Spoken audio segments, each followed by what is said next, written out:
Ada kebun anggur saya di sana. Wah, boleh berarti kapan-kapan nih Boleh. bareng Sobat Boleh, Cinde kita boleh. ngobrol-ngobrol di kebun anggurnya sambil mencicipi ya Pak ya? Bawa pulang, jangan dicicipin. Alhamdulillahirrahmanirrahim. 2 kilo Pak, aman? 3 kilo? Berpendidikan tinggi saja mau bertani. Kok kita gengsi, kok mau malu kan bertani? Orang yang memang tinggal di desa tersebut, tinggal di daerah tersebut untuk menjadi penyuluh. Itu yang kita inginkan. Membangun desanya, membangun daerahnya gitu Pak ya. Kalian pikir 10 aja kalian punya di rumah. Kebutuhan kita seminggu itu mungkin rumah tangga dengan anak 2 itu paling 1-2 kilo seminggu ya. Iya. 1-2 kilo seminggu terpenuhi loh. Berapa biaya yang sudah hemat? Benar. Nah, pacak beli skincare Cah. Aman.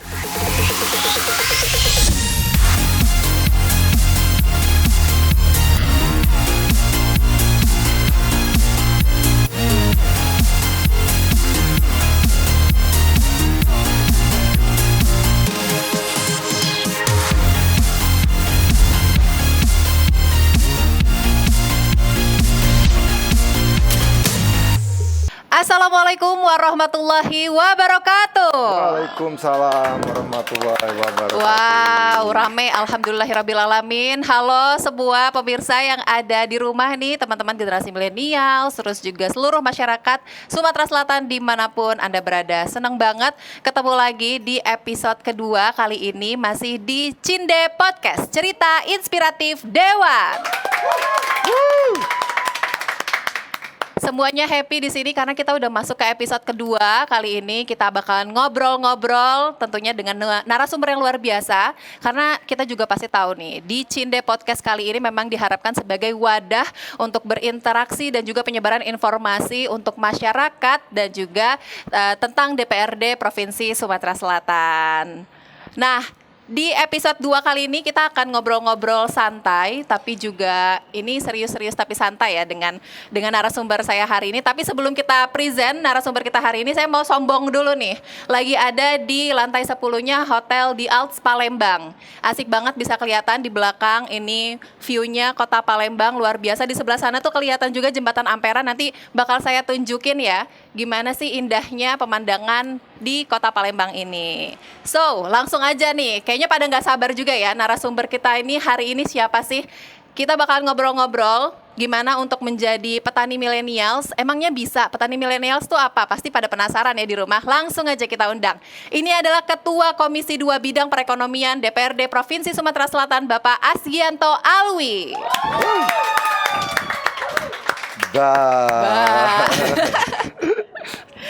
Alhamdulillah, santai Pak. Gimana Siap. Pak kabarnya? Alhamdulillah sehat. Alhamdulillah sehat. Auranya nih luar biasa nih. Ada Pak Algi nih jadi adem ya. Palembang jadi adem, sejuk. Wah luar biasa. Apa Pak rahasianya? Sebenarnya rahasianya gugup saya. Olah, kenapa gugup tuh Pak? Nervous karena di sebelah saya ada cewek cantik. Wah. Enggak lah. Makasih loh. Rahasianya ya tetap apapun keadaan kamu, kondisi kamu seperti apa, hadapi semuanya dengan senyuman. Memang udah kelihatan ya senyumnya Pak Algi manis banget kayak iklan pasta gigi ya Pak ya. Resepnya gigi yang putih cemerlang gue. Luar biasa. Pak Algi mau tahu dulu deh Pak sebelum kita masuk ke tema kita hari ini. Siap. Aktivitas Pak Algi selain menjadi anggota legislatif itu apa juga Pak di luar?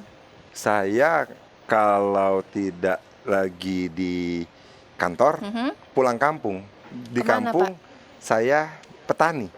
Wah, pantesan. Petani, saya lihat kebun di karet, lewat kebun karet, lihat ternak, ada ternak ayam, ada ternak ikan, ada ternak sapi.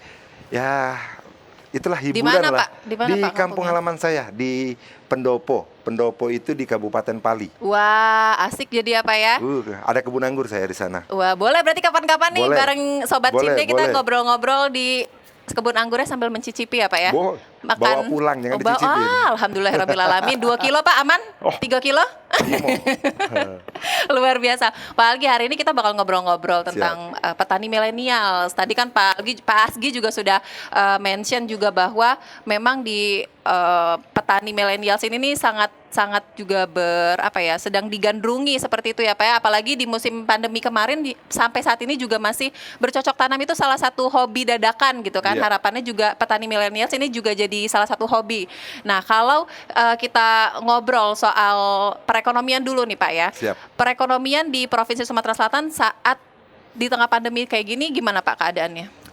Ya, satu yang pasti akibat pandemi COVID-19 ini, perekonomian sekarang bukan di kita Sumatera Selatan, nasional bahkan dunia pun pora-poranda.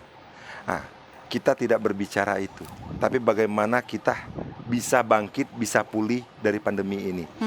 Nah, saat ini kalau kita berbicara, angka kemiskinan di Sumatera Selatan masih memang 12 digit, 2 digit ya, masih 2 digit. Tapi alhamdulillah di bawah kepemimpinan Bapak Herman Deru, angka kemiskinan ini terus ditekan, menurun. Nah, penurunan ini dari mana? Kalau kita baca data, kita lihat data dari sektor pertanian. Dari sektor pertanian. Salah satunya tadi ya Pak Iya. ya, makanya semangat banget salah satunya jadi hobi Bapak juga untuk bertani gitu kan Pak. Kalau untuk program sendiri yang sedang dijalankan oleh DPRD Provinsi Sumatera Selatan dari bidang perekonomian seperti apa Pak?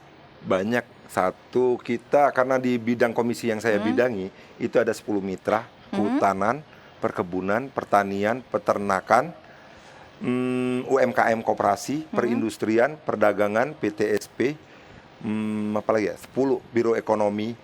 Nah, setiap mitra ini, alhamdulillah, kami bermitra, berkomunikasi apa program yang bisa menyentuh langsung kepada masyarakat. Contoh di kehutanan. Kehutanan nanti akan ada pembantuan bibit buah-buahan kepada setiap kabupaten kota. Benar. Satu. Di pertanian, pertanian kita baru saja selesai membuka lapangan pekerjaan baru. Ada 1.400 P2EP namanya, pendamping peningkatan ekonomi pertanian. Ini kalau bahasa dulu, ini namanya penyuluh pertanian. Penyuluh. Jadi kita benahi dari hulunya. Jadi kita mempunyai program satu desa satu penyuluh. 3.000 lebih desa yang ada di Provinsi Sumatera Selatan ini, kami sudah turun 1 tahun ini di 2021 di 17 kabupaten kota mengecek desa-desa mana yang belum ada penyuluh pertaniannya. Alhamdulillah, Provinsi Bapak Gubernur sepakat dengan DPR untuk mengadakan program ini. Karena tidak bisa DPR sendirian ataupun ini karena butuh kesepakatan bersama. Betul. Alhamdulillah kerjasama yang baik antara legislatif dan eksekutif, muncullah P2P ini.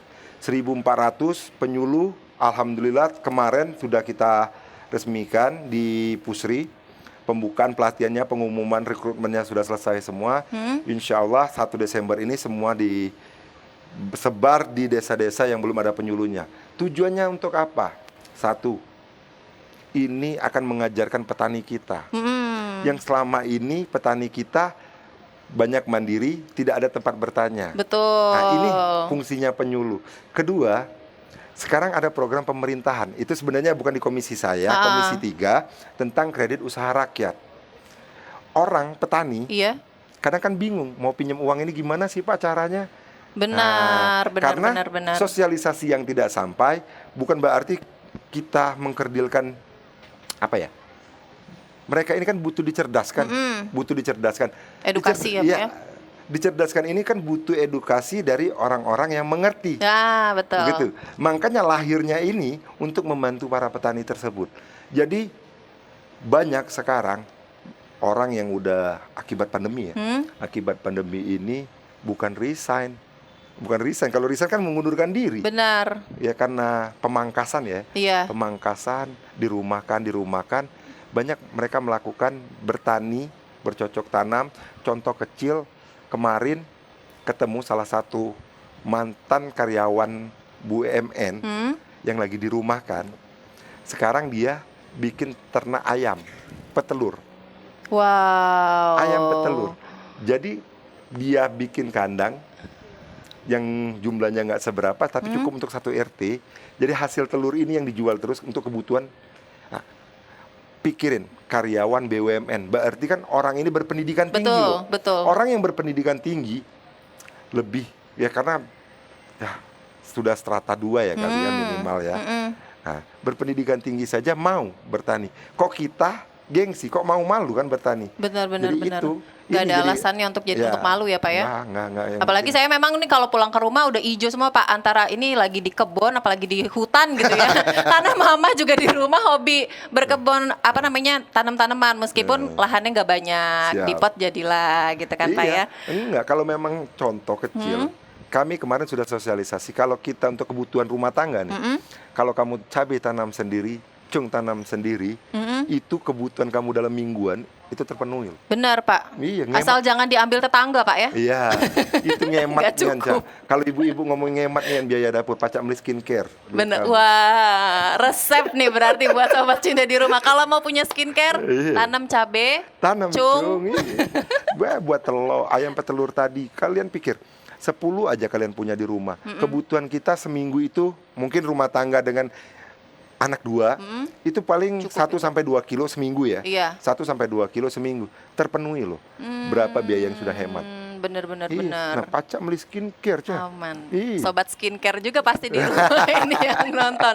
Oke, Pak balik lagi kalau tentang petani milenial sendiri, pendapat Pak Algi itu seperti Asgi. apa? Pak Asgi itu seperti apa? Maaf. Kalau petani milenial, pendapat saya, ini sebuah lonjakan besar ya, di mana dulu orang tua, nak kamu sekolah tinggi-tinggi nak, biar jangan kamu jadi petani cak bapak nih. Dulu kan mindset yang dibentuk orang tua, Benar. all mindsetnya kan gitu kepada anaknya. Disekolahin jauh-jauh ya Pak ya. Biar nggak jadi petani. Nah, pada saat sekarang, petani itu penyangga tatanan negara Iya, Indonesia. betul. Jadi di musim pandemi ini yang menyangga negara, yang membantu pemulihan negara ini, ekonomi negara ini, sektornya di pertanian yang paling tinggi. Jadi kenapa kita harus malu? Makanya terima kasih kepada petani-petani milenial. Petani milenial ini, Cah, dulu kita belum ada gadget. Jadi inovasi masih belum terbarukan. Betul. Kita mungkin sudah kalah 1-2 langkah dari Eropa maupun di Amerika. Mereka yang bertani ala kadarnya greenhouse. Nah, contoh di Jepang, di Korea udah greenhouse semua. Sekarang kan kita udah apply nih di Indonesia kayak gitu. Itu karena petani milenial. Petani milenial. Kemampuan mereka ya apa nyebutnya? Lebih pinter kan? Lebih pinter untuk mencari data googling ini apa yang bisa dibawa ke negeri kita. Nggak perlu mau sekolah jauh-jauh lagi. Jadi petani milenial ini saya pada saat itu hadir di ARS ini juga. Bulan berapa itu ya, HKTI milenial, petani milenial itu salah satunya. Luar biasa petani milenial ini membantu pemulihan ekonomi kita. Itu artinya kalau untuk menjadi petani milenial sini apakah perlu lahan luas gitu Pak Asgi? Ini dulu kalau berpikirnya kan kalau mau bertani, saya mesti harus berapa punya hektar ya, berapa hektar. Di awal tadi sudah saya sampaikan, nggak perlu kita berpikir skala besar dulu. Yang paling penting itu gini loh, kalau kita berpikir logika tanpa logistik anarkis. Oh iya benar. Iya nggak? Benar. Saya kepala rumah tangga, kalau di rumah kebutuhan pokok belum terpenuhi, saya keluar rumah pun nggak tenang. Istri pasti ngomel-ngomel. Iya kan? Nah, makanya di awal saya bilang, nanti kamu berpikir yang besar, penuhin dulu kebutuhan rumahmu. Bercocok tanam di rumah tadi kan, itu salah satunya. Itu bisa menekan biaya kebutuhan rumah tangga.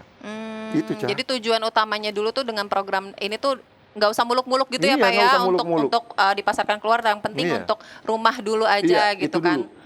Oke, nah tadi dari sekian banyak mitra kerja di Komisi 2 itu tadi ya Pak ya, Iya. ada salah satunya itu juga Dinas Pertanian Tanaman Pangan dan Hortikultura. Iya, benar. Sejauh ini Pak boleh diceritakan ke Sobat Cinde Milenial nih, sistem kerja apa yang diterapkan DPRD Provinsi Sumsel dengan mitra kerja dinas ini Pak?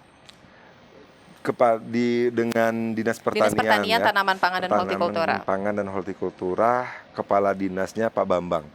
Ini saya bilang, walaupun beliau masih PLT, ini saya jelas-jelasan, saya tidak ada kepentingan politik dan apa. Ini beliau ini pemimpin masa depan saya bilang. Kenapa beliau, tuh Pak? Satu, suka berinovasi. Wah. Selalu mencari yang terbarukan untuk membantu petani. Ketiga, komunikasi, kemitraan yang kami bangun ini seperti kekeluargaan. Jadi Iya. enak sharingnya. Ketika dia ada ajukan apa, kami ajukan apa, komunikasi, sharing sama-sama. Ini kemitraan yang terbangun antara legislatif dan eksekutif. Yang mana jarang terjadi antara legislatif dan eksekutif ini bisa semanis dan seharmonis ini. Tidak, gimana ya? Menciptakan lapangan pekerjaan 1.400 dengan kondisi saat ini, itu hampir dibilang impossible. Iya. Dari mana duitnya, dari mana ininya. Bener. Tapi alhamdulillah Pak Bambang, Pak Herman Deru selaku Gubernur Sumatera Selatan, kami dengan Komisi 2 komunikasinya jalan, beliau meyakinkan kita bisa. Sumsel ini maju untuk semua. Jadi bukan tagline biasa, Sumsel maju untuk semua itu diwujudkan oleh Bapak Herman Deru. Itu. Kalau saya tidak ada kepentingan politik, bagus saya bilangin bagus kan. Padahal kan nggak ada kepentingan politik. Makanya jangan dulu di kondisi saat ini ya, kondisi saat ini jangan pinggirkan dulu ego soal politik, partai politikmu. Mari sama-sama kita membangun negeri ini. Nah, butuh komunikasi dan kerjasama seperti ini dalam membangun negeri. Wah, luar biasa. Itu tadi memang tujuan atau visi misi dari pemerintah Provinsi Sumatera Iya. Selatan ini juga bersinergi dengan DPRD Provinsi Sumsel ya Pak ya. Salah satunya itu juga memang sudah banyak didengar juga oleh masyarakat, termasuk saya juga Pak, bahwa Pak Herman Deru ini juga berharap bahwa Sumsel itu bisa ada di posisi 3 teratas lumbung pangan nasional ya Ya. Pak ya. Sejauh ini gimana Pak perkembangannya? Kita sekarang di peringkat 4. Target kemarin bersama Bapak Herman Deru, Pak Bambang selaku Kepala Dinas juga, kita bisa jadi lumbung padi ini, kita targetkan kita bisa ranking 2. Wow. Targetkan ranking 2, makanya dihadirkan penyuluh, bantuan benih dan sebagainya ini. Nah, ini kita targetkan. Doakan target ini tercapai, alhamdulillah.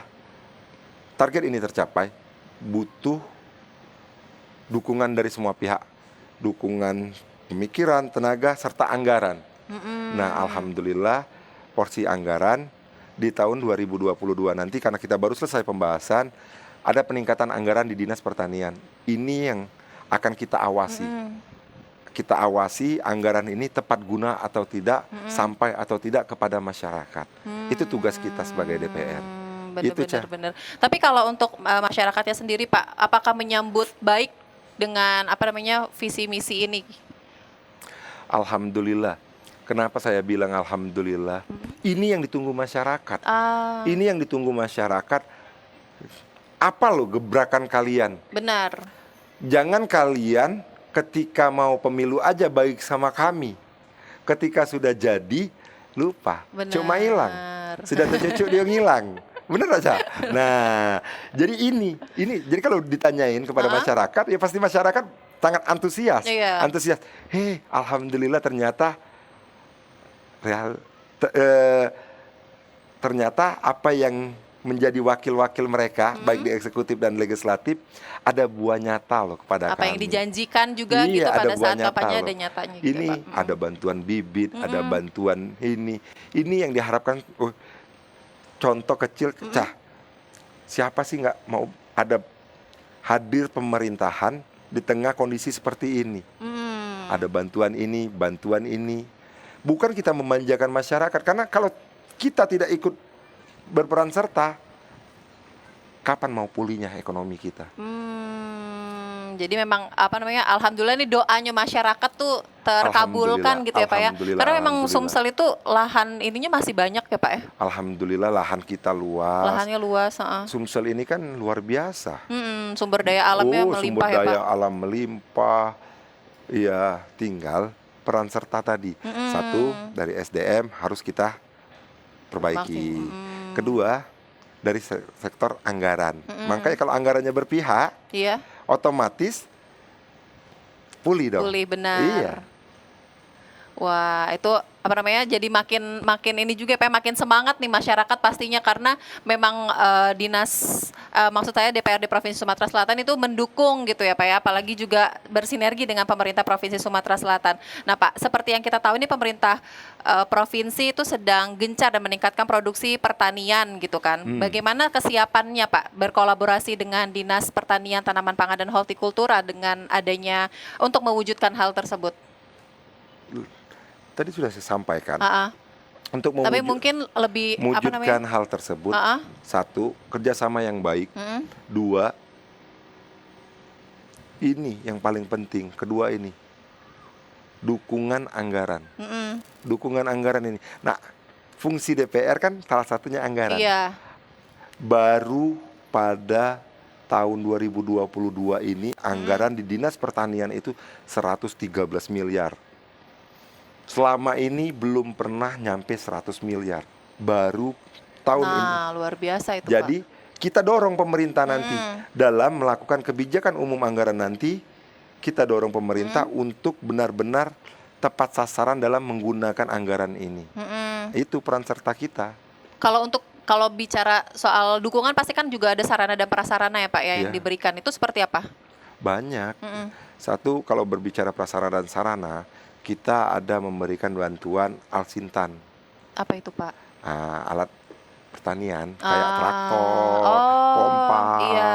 Jadi kayak yang orang bersawah, Mm-mm. orang yang bercocok tanam, ada bantuannya. Itu Cah yang jadi kita bikin semangat, Iya. bikin semangat. Jadi bukan sekedar bantuan dari bantuan hulu sampai ke hilir, kita coba jajakin semua. Nah, ini tidak bisa terwujud kalau cuma provinsi sendiri. Butuh kerjasama yang baik antar kabupaten kota dan pusat. Alhamdulillah kemarin Pak Menteri Bapak Syahrul Yassin Limpo support penuh. Nah ini karena komunikasi yang baik, ini yang kita cari. Ini Cah yang paling penting itu Cah. Iya, kalau untuk peran misalnya Pak di pedesaan itu sendiri kan itu karena tadi lahan tuh pasti luas ya Pak ya. Iya. Nah, apakah di pedesaan ini kayak untuk sistem atau cara-cara bertaninya ini sedang dikembangkan gitu Pak? Mungkin ada pola yang baru lagi dengan melibatkan petani milenial Pak atau harapannya seperti apa? Apa ya? Kalau itu Cah, saya bilang tadi, kenapa kami ingin ada penyuluh. Penyuluh satu desa, satu penyuluh minimal. Karena ini yang dibutuhkan. Jadi ada tempat bertanya, ada tempat solusi. Petani-petani di desa ini apa yang bagus, apa yang tidak bagus untuk mereka lakukan pada tahun-tahun. Karena kan penyuluh ini dokter. Iya. Dokternya petani. Dokter petani. Nah, itu Cah. Inilah hadirnya alhamdulillah sekarang bukan di pertanian saja yang kita berhasil. Di perikanan kita ada 77 banyak. penambahan untuk di perkebunan ada 270. Wow. Di kehutanan UPH kita ada tambahan sekitar 18 orang. Jadi memang seluruh sektor kita rekrutmen orang-orang yang memang satu the right man, the right place.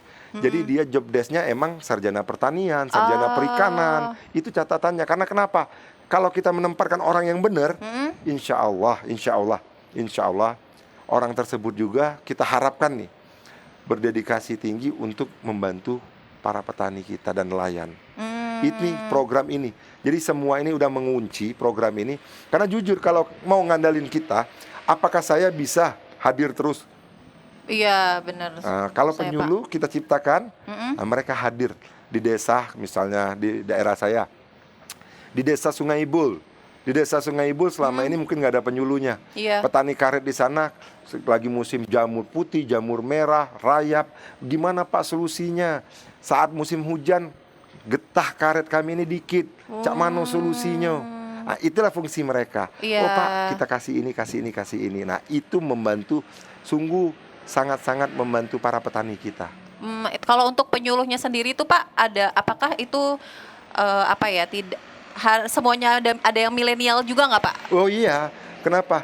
Rekrutmen penyuluh itu satu, rekrutmennya terbuka diumumkan secara online, transparan, jadi tidak ada indikasi mau nepotisme dalam penggergakan ini.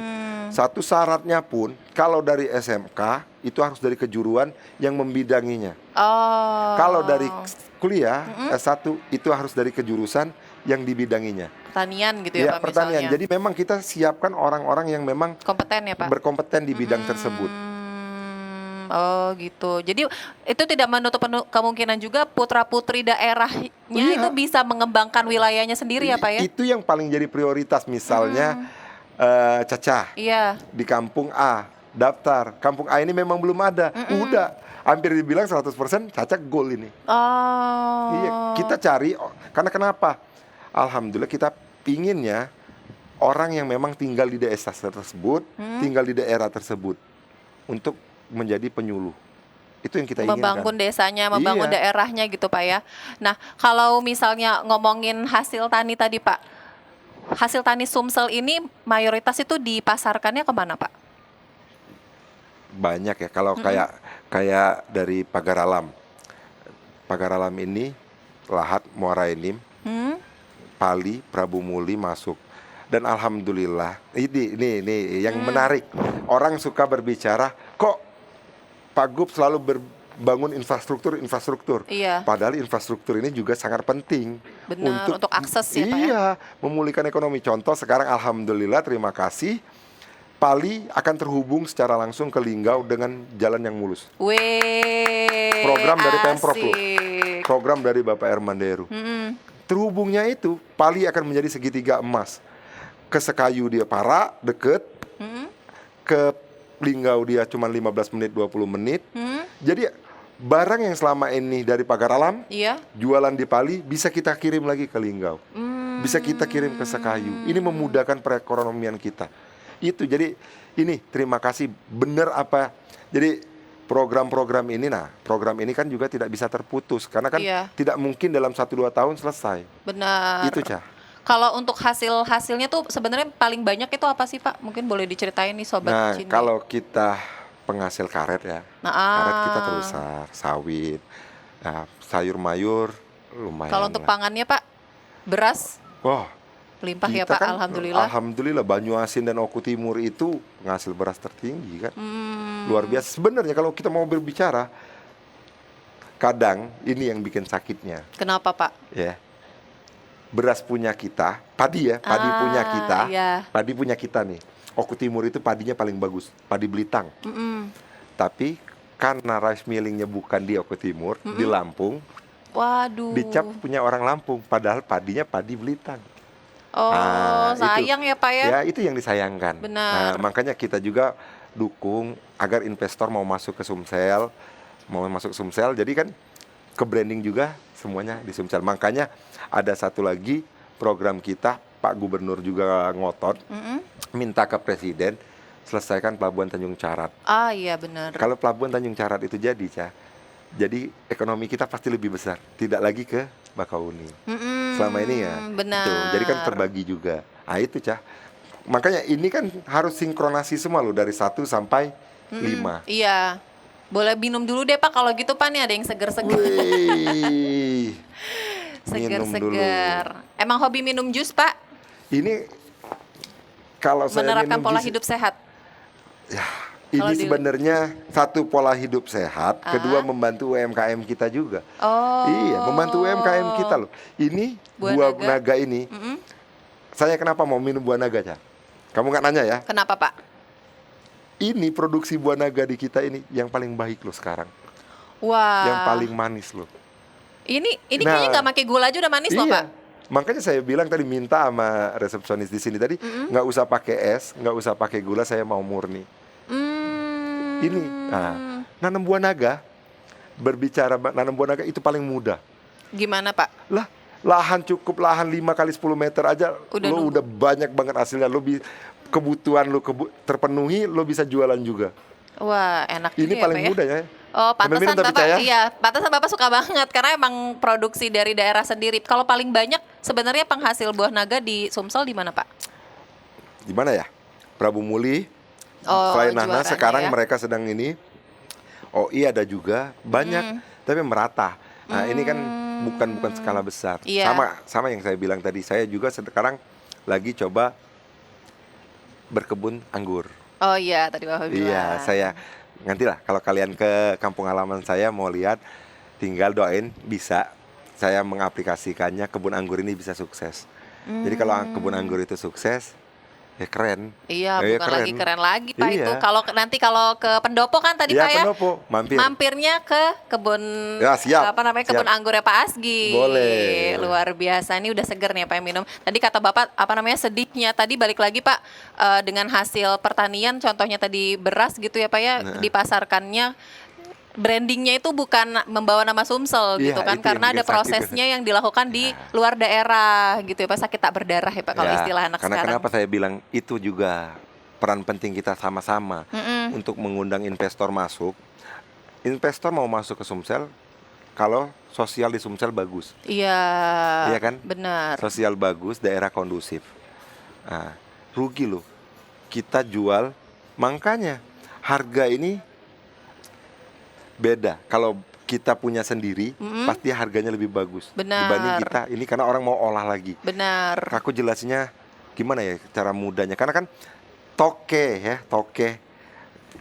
Kita menghasilkan dan juga mengolah gitu ya Pak ya, nggak cuma menghasilkan bahan mentah kita aja. kasih ke orang, kita beli lagi. Iya. Bener gak? Bener. Padahal kita punya kesempatan loh, kita hasilkan, kita olah sendiri dan kita jual sendiri. lagi. Harganya lebih bagus, terus Nah, iya. masyarakat juga jadi lebih senang tahu kalau itu produk. Ah, ini produk gua. Sumsel. Oh, ini dari Oku Timur, beras Oku Timur. Benar. Nah, itu makanya ini yang paling penting ya. Investor harus bisa masuk untuk bantu kita bikin rice milling unit di beberapa daerah-daerah penghasil padi yang besar di Sumsel ini. Siapa tahu nanti oleh-oleh orang kalau ke Sumsel tuh nggak cuma tempe aja Pak ya, sama Oh, kerupuk. iya. Nanti jadi bahan-bahan pangan, sayur-sayur, terus Banyak. buah gitu ya Pak ya. Jadi lebih banyak gitu variasinya.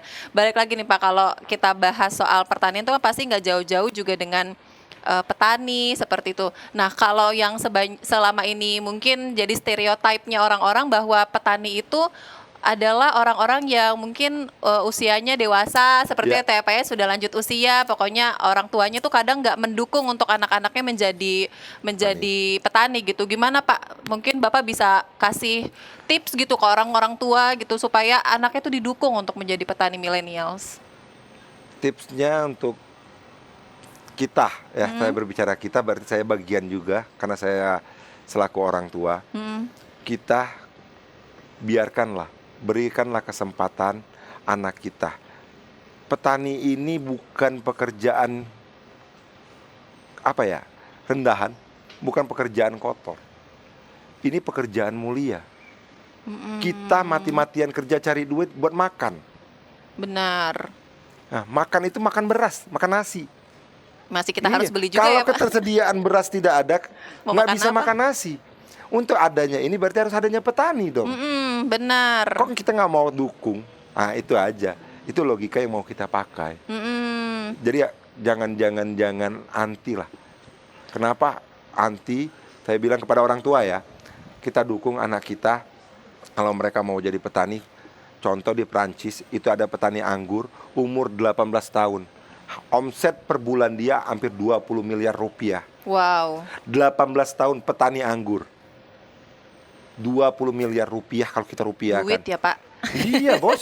Iya kan, bener kan? 20 miliar banyak. Nah, iya, jadi kan bertani Menjanjikan gitu ya, Pak ya? sangat-sangat menjanjikan asal kamu bener-bener mau fokus. Nah, itu aja.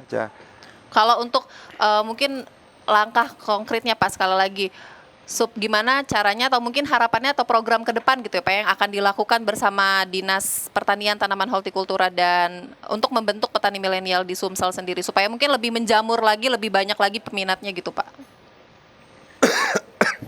Minum Pak? Enggak. Ini suatu tantangan juga. Iya. Ini kan apa yang disampaikan Caca tadi ini tantangan ya, tantangan Caca. Kenapa saya bilang tantangan? Apa untuk membangkitkan gairah petani milenial Iya, tadi betul. agar dia mau juga terjun ke dunia tani. Ini tantangan. Inilah yang kita perlu. Jujur, kadang kita ingin berinovasi, terus berinovasi. Untuk berinovasi ini kita makanya suka studi banding. Iya. Studi banding ke sini. Tapi karena musim pandemi ini gerak kita kan terbatas. Iya betul Nah, Pak. kita rencana tadi ada mau ke daerah A, ke daerah B, bahkan kita ada mau keluar negeri untuk belajar. Ada PPKM Iya, jadi karena terbatas. PPKM terbatas. Mm-mm. Padahal kita mau sudah kita anggarkan untuk beberapa contoh PENAS KTNA yang tertunda pada tahun 2020 yang akan baru bisa terlaksana di 2022 ini. Padahal PENAS KTNA itu kontak tani nelayan andalan. PENAS KTNA ini tempat mencerdaskan, Iya, petani. iya. Jadi kalau kita datang ke sana, terbuka lagi, Benar. apa yang bisa kita apply, kita bawa ke daerah kita. Nah, tapi karena terkendala ini, tapi kalau pandemi ini sudah udah turun Melandai gitu ya Pak melandai, ya, udah turun. nggak parah. Mudah-mudahan tahun depan PENAS KTNA di Padang Terlaksana ya Pak. terlaksana dan kita akan berkolaborasi dengan 17 kabupaten kota untuk berangkat ke PENAS KTNA Padang untuk belajar sama-sama apa ilmu terbarukan yang bisa kita bawa untuk meningkatkan sektor pertanian kita di Sumatera Selatan. Amin, amin itu Amin, harapannya Pak ya. ya. Nanti Amin. jadi pastinya demi terciptanya atau juga semakin meningkatnya gitu ya Pak ya, dari sektor pertanian untuk Provinsi Sumatera Selatan, pokoknya pasti selalu dilakukan yang terbaik lah dari DPRD Provinsi Sumatera Selatan. Pastilah. Pak Asgi, ini karena kita udah duduk bosen ya Pak ya. Kayaknya enak kalau ngobrol-ngobrol sambil berdiri lihat pemandangan di sebelah sana Pak. Boleh. Ada ampera Pak, kelihatan Boleh. dari sini. Kita Boleh. pamer sama teman-teman yang di rumah ya. Boleh. Dan pemirsa jangan kemana-mana, tetap di Cinde Podcast, cerita inspiratif Dewan. Oke.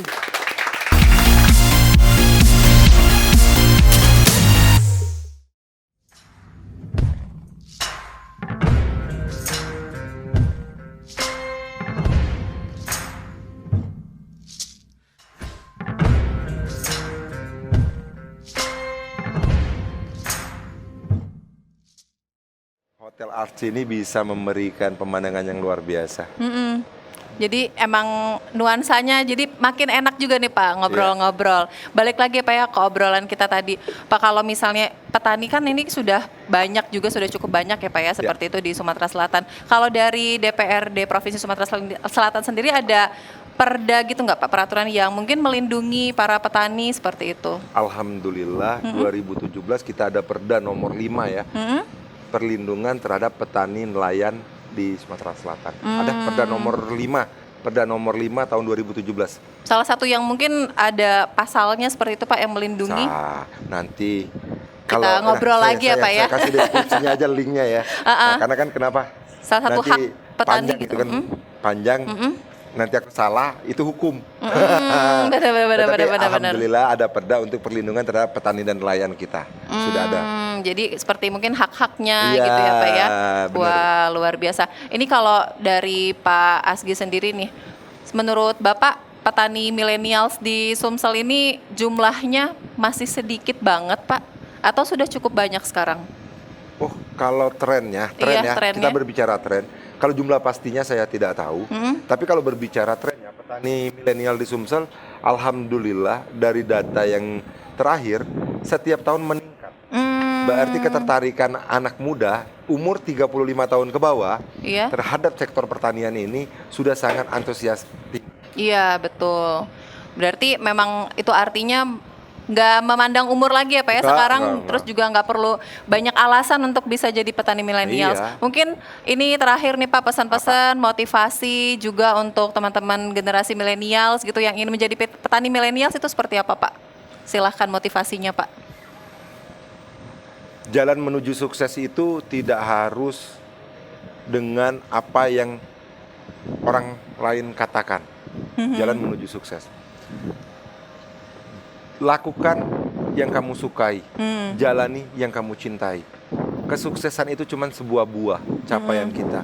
Melakukan sesuatu yang tidak kita sukai tidak akan berarti apa-apa. 3 pesan saya, berpikirlah kita apa yang sudah kita perbuat, apa yang sedang kita perbuat, dan apa yang akan kita perbuat.